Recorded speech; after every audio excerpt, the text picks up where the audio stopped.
Hello everyone, welcome back to my channel. I want to talk about one of the most famous books in the history of human beings, 100 Years of Solitude. I read this book, I don't remember if it was the beginning of this year or last year, but I think everyone has heard of it, and I got tired of hearing how popular it is and not actually experiencing it. I was very disappointed, which every time I say that, it feels like I'm a monster because I love classics, and judging a classic feels like I'm stupid because it's a classic for a reason, and so many people have loved it throughout the years that it feels like there's something wrong with me if I don't like it. But I felt bored. This is actually one of the books I've taken the most notes on, and here is my guide, what the tabs mean. This book is almost 400 pages long, and I feel like that's pretty unnecessary. So here are some of the things that bothered me the most. First of all, you may or may not know that the names of the characters repeat, which makes it very confusing to remember who is who, especially because they're part of the same family. I love this version of the book because it includes a family tree, which is super helpful. Number two thing that bothered me is and I think this should be number one because I hate how much it describes nudity and sex. There's a lot of those in this book, and that is one of my biggest icks in the book. I find it absolutely unnecessary to describe so intently every single part, especially when it's a woman body, because I think that's pretty much all I've seen so far in like all the books I've read. It's always a woman's body that's being so described, and it just makes me uncomfortable. There's never, I have yet to find a book that it makes sense to describe the body, or maybe in a romance, but I don't really read romance books, so to me it's just unnecessary and it gets me mad. I also stopped watching the series that Netflix came out with of 100 Years of Solitude for that same reason, because they really paid attention to the sex scenes and the nudity.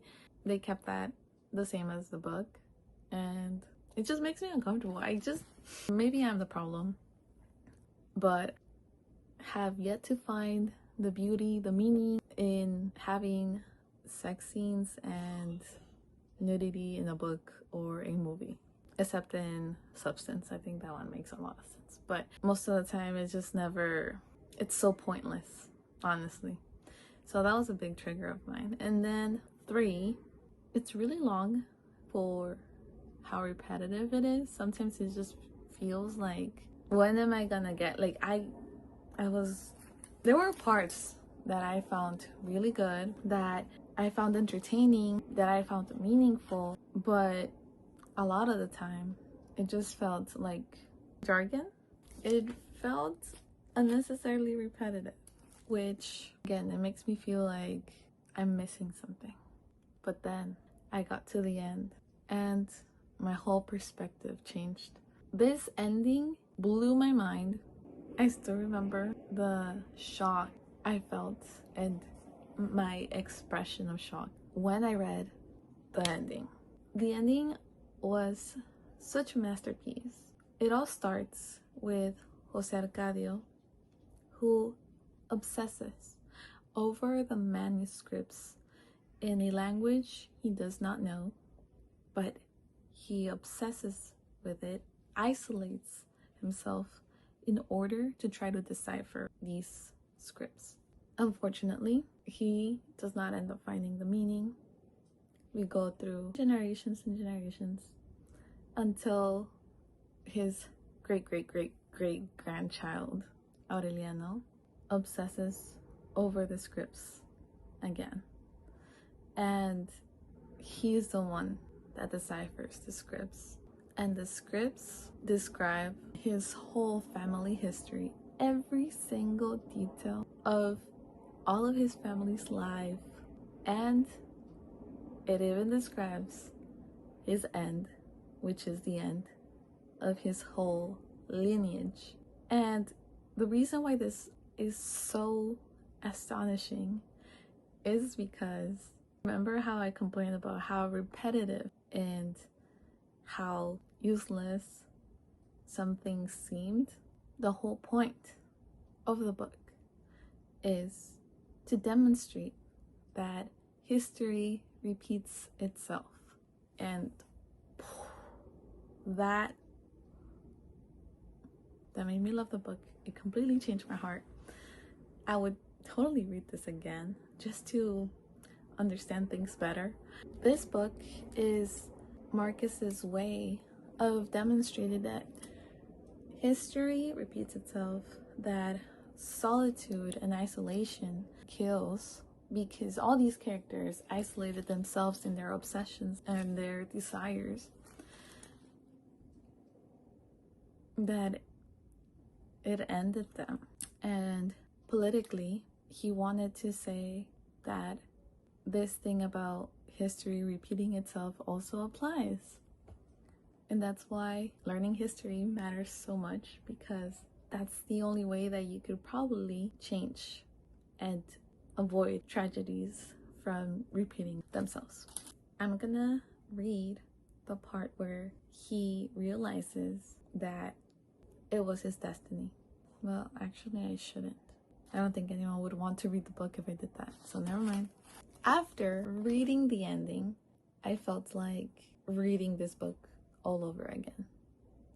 I wanted to go back to the parts that I was bored to death and try to see it differently. Sorry, my phone died. I love the message of the book about history repeating itself, because I agree. I would love for us as humanity to learn from our mistakes, to not repeat history, but I think we're incapable of that. And maybe that's what makes us human. I think no matter how many generations go by, the way that we look and sound may change, but our mistakes remain the same.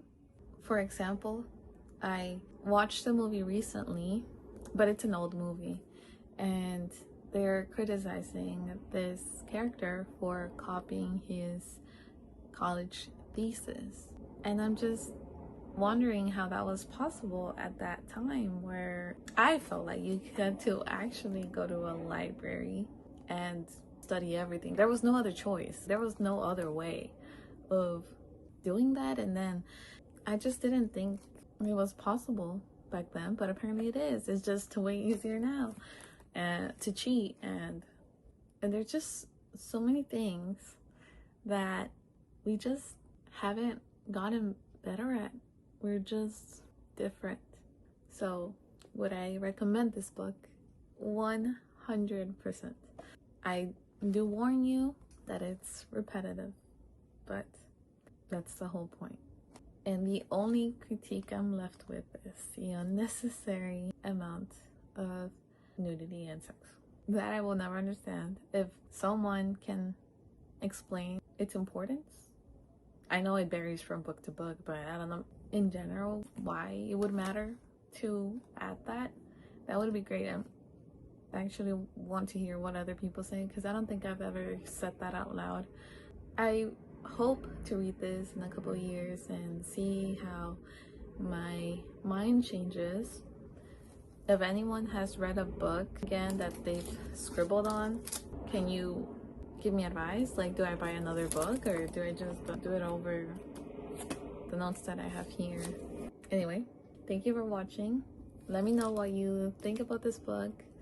I would love to hear your perspective, and I hope you have a wonderful day or night.